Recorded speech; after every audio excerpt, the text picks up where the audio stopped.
2025 সাল থেকে 28 সাল পর্যন্ত প্রায় 5 লাখ কর্মী নেবে ইতালি সরকার। ইতালি বিভিন্ন খাতে প্রায় কর্মী সংকটের কারণে এই বিজ্ঞপ্তি প্রকাশ করেছেন।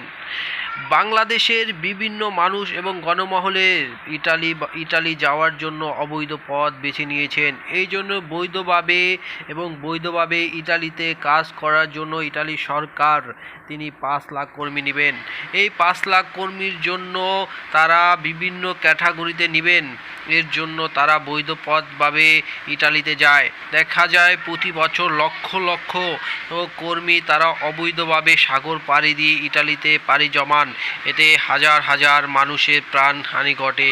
এজন্য 30শে আগস্ট ঢাকায় আসছেন ইটালি সরকার। প্রিয় দর্শক, আমি মূল ভিডিওতে তুলে ধরব, সবাই ধৈর্য সহকারে ভিডিওটি দেখুন এবং সবাই আমার চ্যানেলটি সাবস্ক্রাইব করুন।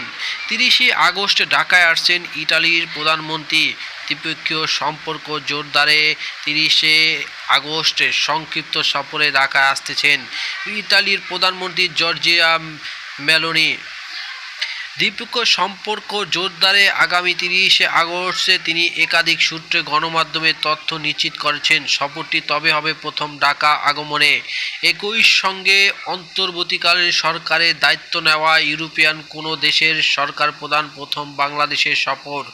গত মে মাসে ইতালিয়ার স্বরাষ্ট্রমন্ত্রী এই ঢাকায় রাষ্ট্রীয় সফরে আসার সময় প্রধানমন্ত্রী মেলোনির আগমনের বিষয়টি প্রথম আলোচনায় আসেন। মেলোনি তিনি বাংলাদেশে কর্মীর বিষয় নিয়ে আলোচনা করবেন। প্রতি বছর হাজার হাজার লক্ষ লক্ষ কর্মী তারা লিবিয়া হয়ে সাগর পাড়ি দিয়ে ইটালি পাড়ি জমান।